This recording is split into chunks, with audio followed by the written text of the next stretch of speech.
السلام علیکم ورحمۃ اللہ وبرکاتہ، نحمدہ و نصلی علی رسولہ الکریم، اما بعد۔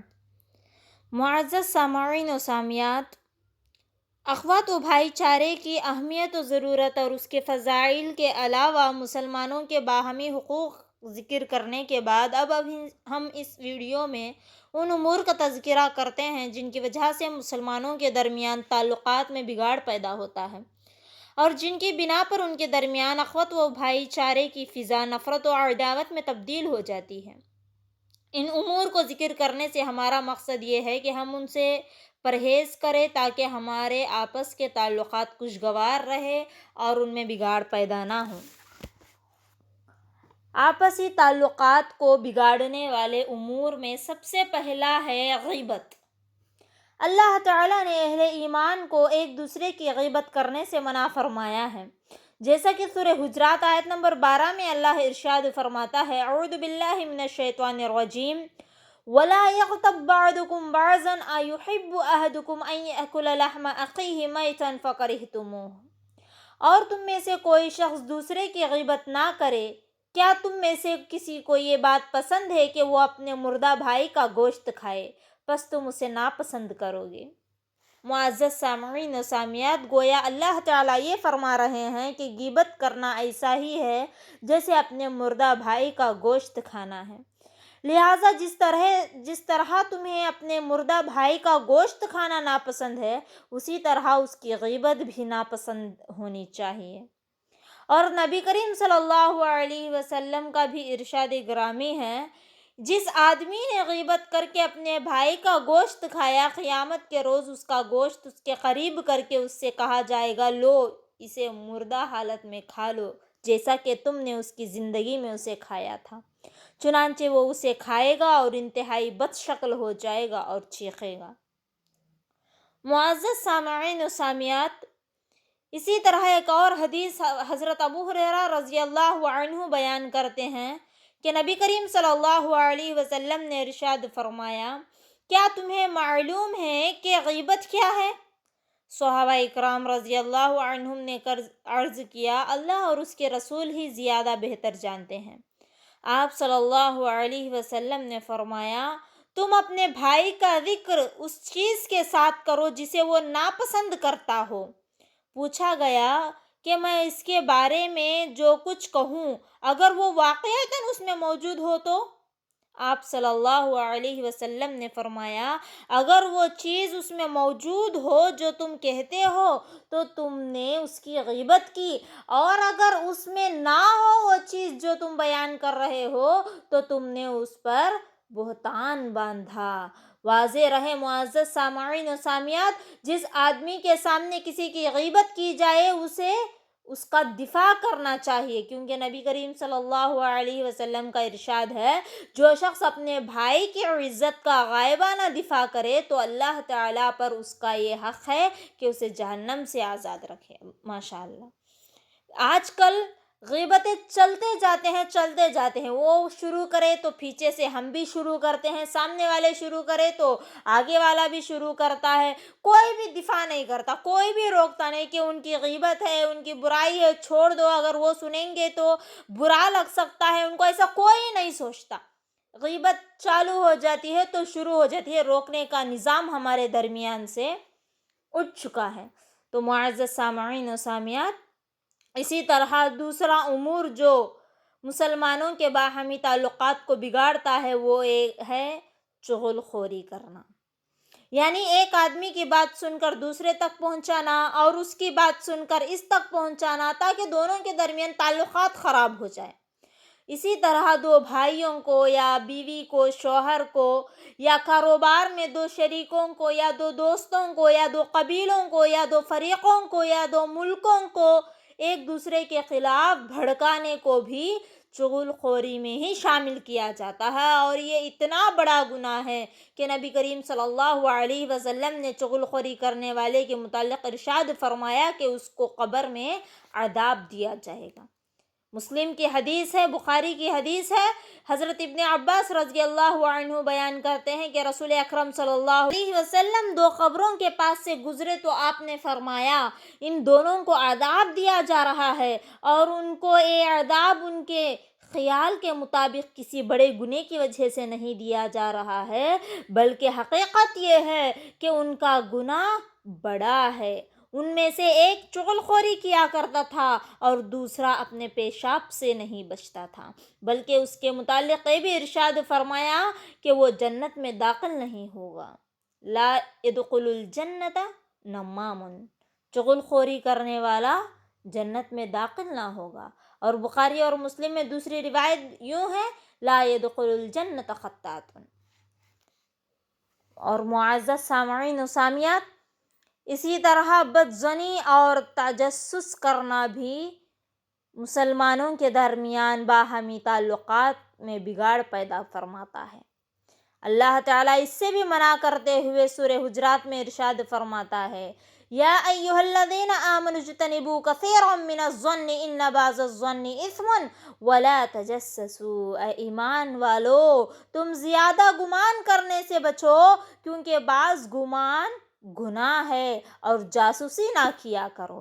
اور اللہ کے رسول صلی اللہ علیہ وسلم کا ارشاد گرامی ہے، بخاری اور مسلم کی حدیث ہے، تم بدگمانی کرنے سے بچو، کیونکہ یہ سب سے جھوٹی بات ہے، اور تم چوری چھپے کسی کی بات نہ سنا کرو، اور نہ ہی ایک دوسرے کے عیب تلاش کیا کرو۔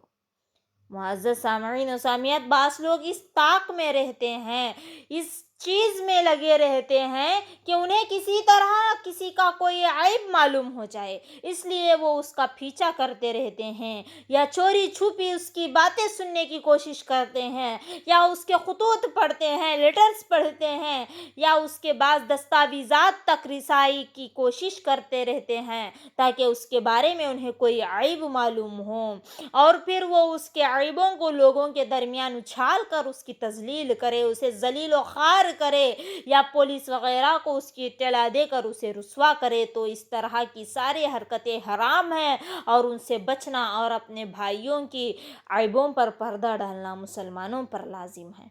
آج کل ہمارے اندر یہ چیز بہت عام ہے کہ اگرچہ عورت کا معاملہ آ جائے، عورت کی بات کرنے لگے تو عورت گمان کرنا شروع ہو جائے تو اتنا بھیانک گمان کر لیتی ہے کہ رشتے ختم ہو جاتے ہیں، رشتے ٹوٹ جاتے ہیں، ایسا گمان کر لیتی ہے۔ اور جاسوسی میں لوگ آج کل ایسا لگ گئے ہیں کہ اس کے بربادی کے لیے کسی بھی حد تک جا سکتے ہیں، اس طرح جاسوسی کرنے کے لیے لگتے ہیں، جبکہ کیا کہا ہے اللہ کے رسول نے، اللہ رب العالمین نے، دونوں نے کہا ہے کہ گمان سے بچو اور جاسوسی نہ کو کرو۔ اور لازم ہے کہ ہم لوگوں کے اپنے مسلمان بھائیوں کے عیبوں پر کیا ہے، پردہ ڈالیں، نہ کہ اچھالیں ان کے عیبوں کو۔ دیکھ لیے تو پورے لوگوں میں ڈنڈورا پیٹ کر کیا ہے، ان عیبوں کو بیان کر دیتے ہیں۔ نہیں کرنا چاہیے میری ماں اور بہنوں اس طرح۔ اور اس کے بعد مسلمانوں میں سے کسی کو حقیر سمجھتے ہوئے اور اپنے آپ کو اس سے بہتر تصور کرتے ہوئے اس کا مذاق اڑانا یا اسے برے القاب سے یاد کرنا حرام قرار دیا ہے اللہ رب العالمین نے۔ یہ ایک امور ہے یہ کہ مذاق اڑانا یا برے القاب سے پکارنا یہ مسلمانوں کے درمیان تعلقات کو بگاڑ دیتا ہے۔ اللہ تعالیٰ مومنوں کو ایک دوسرے کا مذاق اڑانے یا برے القاب کے ساتھ پکارنے سے منع کرتے ہوئے سورہ حجرات میں ارشاد فرماتا ہے، یا ایھا الذین آمنوا لا یسخر قوم من قوم عسى ان یکونوا خیرا منہم ولا نساء من نساء عسى ان یکن خیرا منہن ولا تلمزوا انفسکم ولا تنابزوا بالالقاب۔ اے ایمان والو، کوئی قوم کسی قوم کا مذاق نہ اڑائے، ممکن ہے کہ وہ لوگ ان سے بہتر ہوں، اور نہ عورتیں عورتوں کا مذاق اڑائیں، ممکن ہے کہ وہ ان سے اچھی ہوں، اور آپس میں ایک دوسرے کو عیب لگاؤ اور نہ ہی ایک دوسرے کا برا لقب رکھو۔ اور نبی کریم صلی اللہ علیہ وسلم کی حدیث ہے ترمذی کی، کسی آدمی کے برا ہونے کے لیے یہی کافی ہے کہ وہ اپنے بھائی کو حقیر سمجھے۔ اللہ اکبر۔ واقعتاً اگرچہ سامنے والے آدمی کو ہم حقیر سمجھتے ہیں کہ وہ ایک دم نیچا ہے، اس کے پاس کچھ نہیں ہے، میرے پاس ہی سب کچھ ہے، تو ہمارے سے بدتر اور حقیر انسان کوئی نہیں ہوگا دنیا میں جو اپنے بھائی کو نیچا سمجھتا ہے۔ اور اسی طرح معزز سامعین و سامعات، کسی مسلمان سے بغض رکھنا اور اس سے حسد کرنا حرام ہے، کیونکہ مسلمان کے تعلقات کو بگاڑنے میں سے بغض اور حسد بھی شامل ہے۔ نبی کریم صلی اللہ علیہ وسلم نے ارشاد فرمایا، مسلم کی حدیث ہے، لا تحاسدوا ولا تباغضوا ولا تجسسوا ولا تحسسوا ولا تناجشوا كونوا عباد اللہ اخوانا۔ تم ایک دوسرے سے بغض رکھو اور نہ ہی باہمی حسد کرو، نہ جاسوسی کیا کرو اور نہ ہی چوری چھپے کسی کی گفتگو سنا کرو، اور کسی کی قیمتی بڑھانے کے لیے بولی مت لگایا کرو، اور تم اللہ کے بندے اور بھائی بھائی بن کر رہو۔ اللہ کے رسول اور فرمایا، تمہاری طرف تم سے پہلی امتوں کی ایک بیماری چل نکلی ہے، اور وہ ہے حسد اور بغض، اور یہ بیماری ایسی ہے جو بالکل صفایا کر دیتی ہے، بالوں کا نہیں بلکہ دین کا۔ اللہ کی قسم، تم جنت میں داخل نہیں ہوگے یہاں تک کہ ایمان لے آؤ، اور تم ایمان والے نہیں ہو سکتے یہاں تک کہ ایک دوسرے سے محبت کرو۔ تو کیا میں تمہیں وہ چیز نہ بتلاؤں جو تمہارے درمیان اس محبت کو دیر تک قائم رکھے گی؟ تم آپس میں سلام کو عام کر دو۔ تو معزز سامعین و سامعات، مسلمانوں کو آپس میں ایک دوسرے سے سلام کرنی چاہیے۔ آج کل ہمارے اندر بغض اور حسد کی چیز ایسی پائی جاتی ہے کہ ہم اپنے مسلمان بھائی کو نظر انداز کر دیتے ہیں، سلام تک نہیں کرتے ہیں۔ کیوں؟ بغض اور حسد کی وجہ سے۔ اللہ کے رسول نے کہا، جنت تک تمہیں نصیب نہیں ہوگی۔ اسی طرح قطع تعلقی کرنا بھی مسلمانوں کے تعلقات کو بگاڑ دیتی ہے۔ کسی مسلمان سے صرف دنیاوی اغراض و مقاصد کے لیے قطع تعلقی کرنا، سلام و دعا چھوڑنا اور اس سے نفرت کرنا قطعاً درست نہیں ہے۔ نبی کریم صلی اللہ علیہ وسلم کا ارشاد گرامی ہے، بخاری اور مسلم کی حدیث ہے، تم ایک دوسرے سے بغض رکھو اور نہ ایک دوسرے سے حسد کرو اور نہ ہی ایک دوسرے سے پیٹھ پھیرو، اور تم سب اللہ کے بندے اور بھائی بھائی بن کر رہو۔ کسی مسلمان کے لیے یہ جائز نہیں کہ وہ اپنے بھائی کو 3 دن سے زیادہ تک چھوڑ رہے، یعنی نہ اس سے سلام دعا رکھے اور نہ بات چیت کرے۔ اگر کوئی ہے ایسا کہ وہ اپنے بھائی سے 3 دن سے زیادہ نہ سلام کرتا ہے نہ بات چیت کرتا ہے، تو اللہ کے رسول صلی اللہ علیہ وسلم نے اسے ناجائز قرار دیا ہے کہ اس طرح نہیں رہنا چاہیے 3 دن سے زیادہ۔ اور اس کے بعد بخاری اور مسلم کی ایک اور روایت کو بیان کرتے ہیں، وَخَيْرُهُمُ الَّذِي يَبْدَأُ بِالسَّلَامِ، ان دونوں میں سے بہتر وہ ہے جو سلام کہنے میں پہل کرے۔ یاد رہے کہ جو 2 بھائی آپس میں قطع تعلق کر لیتے ہیں، ان کی مغفرت نہیں کی جاتی تا وقت ہے کہ وہ آپس میں صلح کر لیں، کیونکہ نبی کریم صلی اللہ علیہ وسلم کا ارشاد مسلم کی حدیث ہے، ہر پیر اور جمعرات کو جنت کے دروازے کھولے جاتے ہیں، پھر ہر اس آدمی کی مغفرت کر دی جاتی ہے جو اللہ تعالیٰ کے ساتھ شرک نہیں کرتا، سوائے اس آدمی کے جو اپنے بھائی سے بغض و عداوت رکھتا ہو۔